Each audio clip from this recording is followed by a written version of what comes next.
Hello, friend. I've been sharing a lot of food preservation projects with you lately, but I actually still feel a little bit behind on my canning. I've been doing a good amount of freezing and dehydrating lately, and there are a few things in the garden and in the fridge that just need to be canned. This week my aim is to do some small batch canning every day. I'm a small batch canner. I don't do marathon canning sessions, partly because I don't have a whole day to dedicate to things like that, and partly because this is how produce comes out of the garden. If you can, what's your preference? Do you like a marathon canning day just because you get the kitchen dirty once and get a lot done, or do you tend to chip away at things slowly?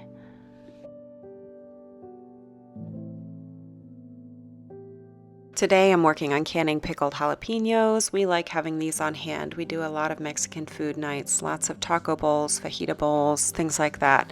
And this is always a nice addition. It's so easy to just open it up and add it to whatever else I've got going, and it brings a nice heat and some nice flavor. It was not a great pepper year for me. I planted my peppers in a new raised bed, and I think it might just take me some time to build up the soil. Nothing produced as well as it did last year. So I don't have a lot to put up, but I want to be sure we use what we've got.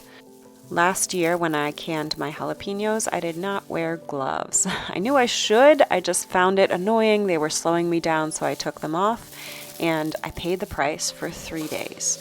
So this year, I'm going to be disciplined. Even though the gloves get in the way, I'm keeping them on.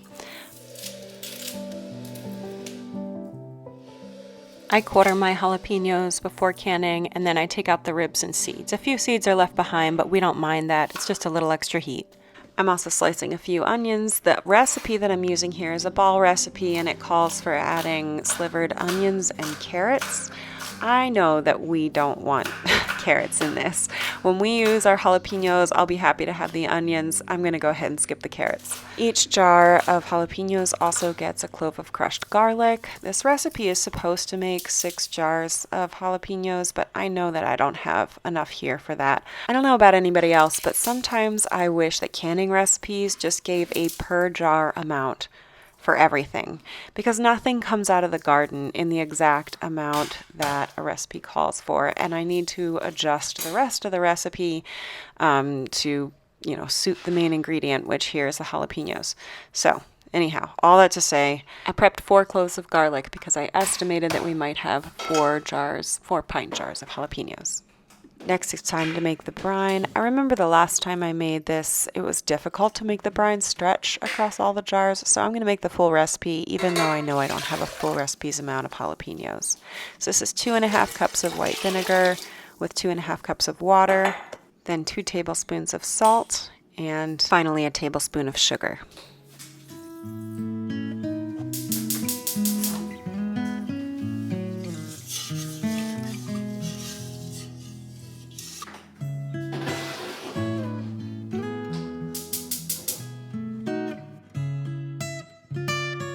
Each jar got a garlic clove and a handful of onions. Then it was time for the jalapenos. I love seeing those pretty red jalapenos sort of sprinkled in among the green. I always try to let a few ripen to red, not just for flavor, but because I like seeing them in these jars.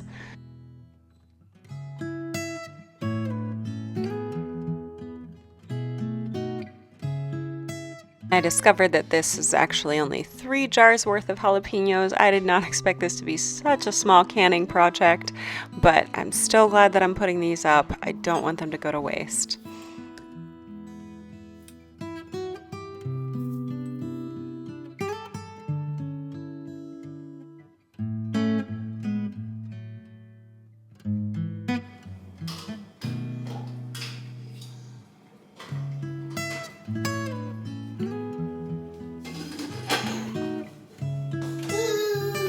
These processed for 10 minutes, and then I gave the canner 5 minutes to cool off before pulling them out. It seems like fall may have come early this year, and I really hope the weather cooperates long enough for my garden to give me another round of these before pepper season is over. Tuesday is an incredibly easy canning project. Thanks to my Nesco canner, it really doesn't get easier than this. I'm canning chicken broth today. So once every week or two, I roast a whole chicken. I love the economy of roasting a whole chicken. There's so much that can be had out of a whole bird, and it's delicious. I like it better than buying chicken breasts and chicken thighs separately. So anyhow, after our dinner, I take the remaining meat off the bone and save that for lunches and other meals, and then the carcass goes into my crock pot. I keep some chicken feed in the freezer that I bought from a local farmer. It's kind of gross looking, but it has taken the broth to the next level. It's so rich and it's so gelatinous, and I know that it's really good for us. So that cooks overnight, and then I can it the next day. I used to freeze it the next day, and I'm running out of freezer room, so I'm trying to transition to canning my broth exclusively.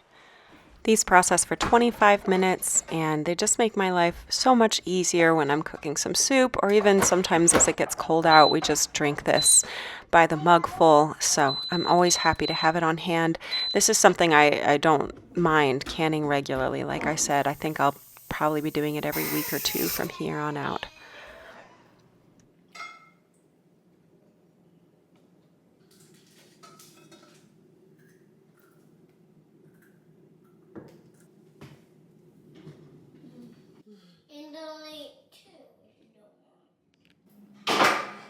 Wednesday's task has been hanging over me for a couple weeks now, so it'll feel really good to tick this box on my list. I have had beets sitting in the fridge for weeks. I harvested them some time ago and just couldn't bring myself to deal with them. So today I'm glad to be using them. Last year I canned beets for the first time and I made a newbie mistake. I cut the tops and the bottoms off the beets before boiling them, and the color and the flavor, and I'm sure the nutrients just bled out. Beets were a sort of pale pink fleshy color. Anyone who came over to my house and saw a jar of it on the countertop kind of squinted their eyes and said, "What is that?" It did not look appealing. So I'm righting that wrong this year. I boiled these beets. I did not cut off the tops and bottoms, so they were whole.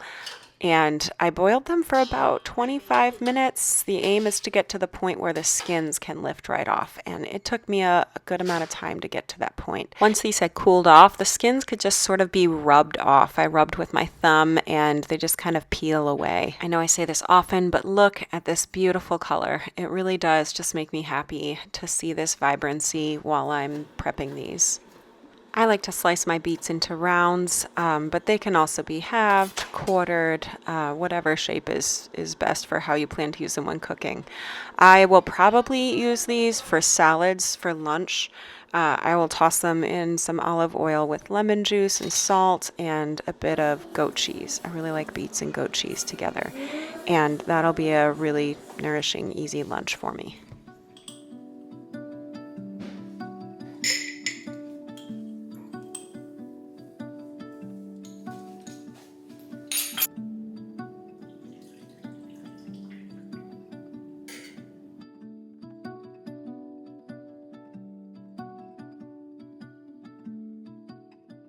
Because I've got 6 pints of beets, this has become a 2-canner job. 6 pints is just beyond the capacity of one of these canners. If you've joined me for other canning videos, you might know that I bought this a couple years ago.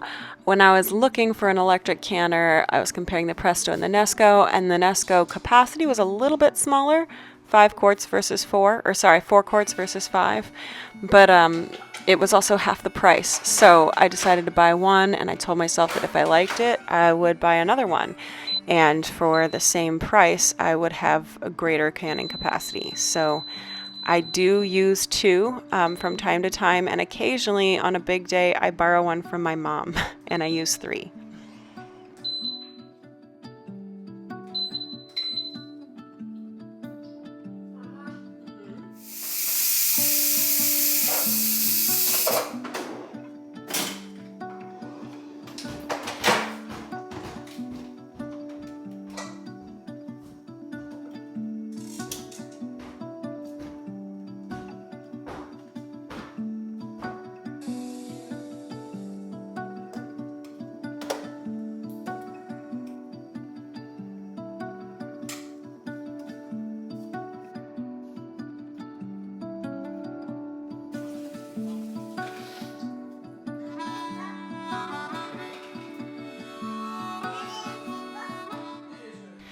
On Thursday, I wanted to try out a recipe that's new to me. I've got steady flow of tomatoes from the garden still. Most are going into the freezer for sauce later, but I wanted to turn some into soup. So this is from the all-new Ball Book of Canning and Preserving, their roasted tomato soup recipe. This canning project did not go to plan, but I'll tell you more about that later. The recipe calls for 8 pounds of tomatoes. I had to weigh them because I never know, and I've got just about 12 pounds here, so I'm going to make a batch and a half. I'm hoping that gives me 4 quarts of soup plus a little bit extra for lunch today. After washing and coring the tomatoes, I'm just cutting them in half and scooping out a bit of the seeds. Then these go cut side up onto my trays. The recipe calls for paste tomatoes, and most of these tomatoes are my Amish paste tomatoes. I love that variety. They're the largest paste tomatoes that I've found, and so I just really like how much I get from a plant. But there's a few tomatoes that are slicers thrown in here too. I'm using what's on hand right now, and that works fine. The tomatoes get a good sprinkling of salt and pepper. No olive oil in this recipe. They just go in as is, then into the oven to roast for 45 minutes. While they're roasting, I just prepped the other ingredients for the soup. We just need some chopped onions and garlic. Both of these are from the garden. I feel like I keep saying this over and over, but it is, newer for me to just be able to cook entire dishes that come from the garden, and it's a sign of progress. It's really satisfying. I save the onion skins for broth, so these are just going into a bag that will go in the freezer, and the next time I toss a chicken carcass into the crock pot, the onion skins will go with them. It adds a little flavor and some good, just rich color.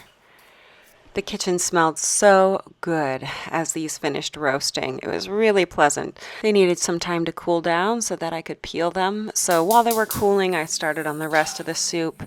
The onions and garlic went into my soup pot along with some salt and pepper. And these just had some time to sweat and start to cook. I never cook onions without some fat in the pan. So it made me a little nervous, but follow the recipe, it works just fine because they do release their moisture. For some reason my camera cut out here, but I added white wine to the pan at this point, and this was one of the things that made me want to try this recipe. I've never seen a recipe that calls for adding white wine to tomato soup. I often think of red wine with tomatoes, but I can see how white wine might kind of lift the flavor and give it a little more brightness. So this wine needed 10 minutes to mostly cook off. A lot of the alcohol and the fluid evaporates, and it just flavors the onions and the garlic really nicely. Then the tomato skins were ready to come off, and the tomatoes go into the pot too. I added chicken broth to the pan. I told you I'm trying to use up my chicken broth from the freezer because I'm running out of freezer space. This was a good chance to do that. I always use my bones for 2 rounds of broth. The first round's richer. So I mostly used CB1, my first round of chicken broth, but I also added a bit of the CB2 broth to this. So I really like how those 2 rounds of broth making stretch the chicken even further.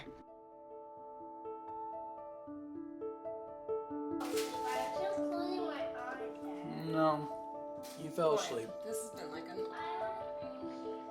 I know. I'm making a green shake, but it's a little different.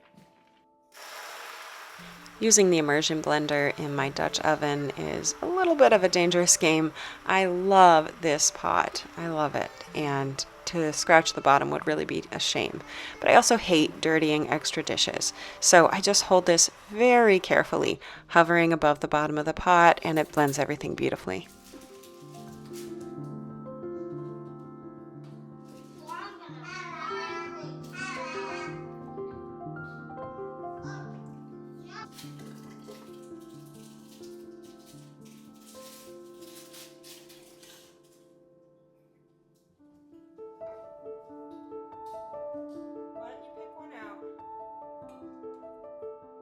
Just as I'd hoped, this came out to 4 quarts plus a nice little bowl for lunch.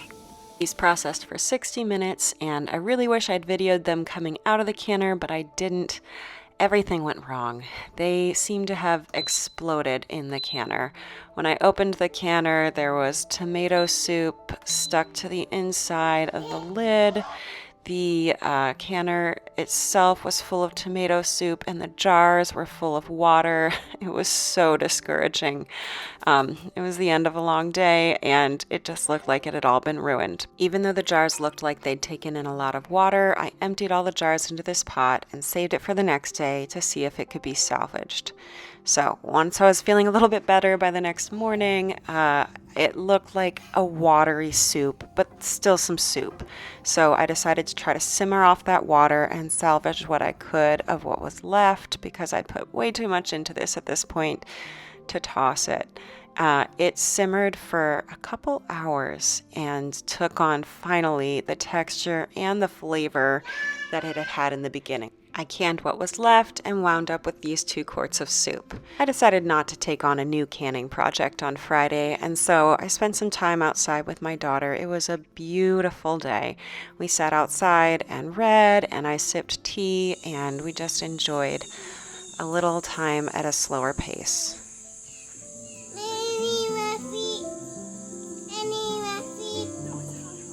If you can, I'm sure you have stories of canning projects gone wrong.